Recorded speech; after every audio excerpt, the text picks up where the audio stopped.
within society. It is difficult to start a debate yourself. The album before this album we were talking about just now, Mr. Love and Justice, I made an album called England Half English in 2001, in which I suddenly began writing about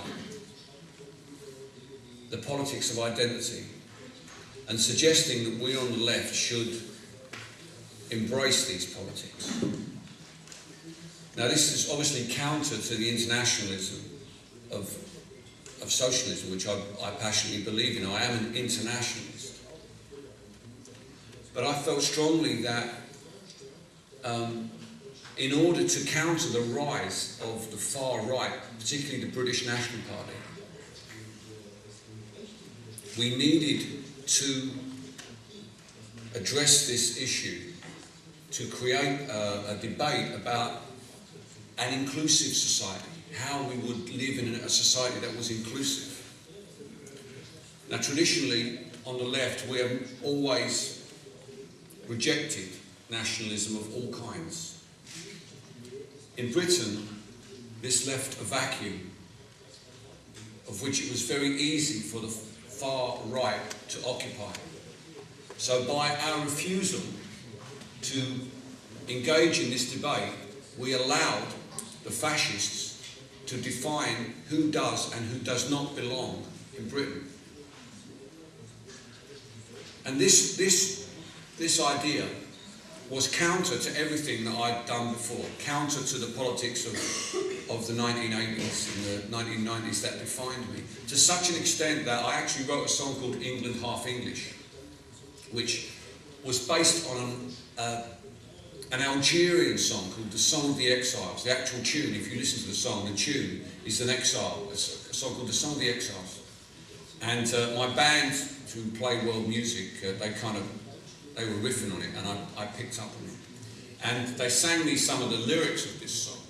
And the lyric that they knew the translation for was, oh my country, what a beautiful country you are. And I thought it would be nice to recognise the origin of this tune if I also used that lyric in my song, if I finished my song by saying, oh my country, what a beautiful country you are.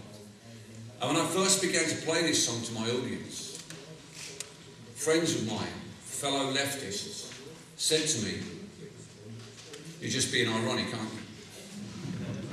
And I had to say, no, I'm not. I'm not being ironic. I do love my country. You know, I'm a patriot because I'm a socialist. Because when I see my country fail to look after all of its citizens, when I see my country fail to extend the arm of friendship to people who come to our country to work for a living, when I see my country fail to stand up to its obligations towards refugees, my heart is broken. I'm angry. So I began to build for myself, and by talking to my audience, I began to try to get them to think about what it means to be a citizen of England. You know, I had to go into detail. We think of ourselves as Anglo-Saxons. And this is the only racial type which has a hyphen in the middle of it that implies some sort of hybrid. We're quite proud of this little hyphen. It's the golden hyphen of Alfred the Great. It's in the British Museum, if you ever go to the British Museum.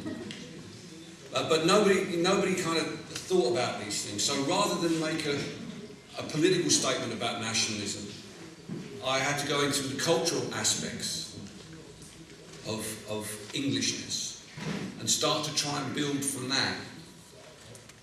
And the interesting thing is, in the political debate we have now, this sense of Englishness is very, very strong among the white working class in England. And this is why it's so easy for the British National Party to exploit them.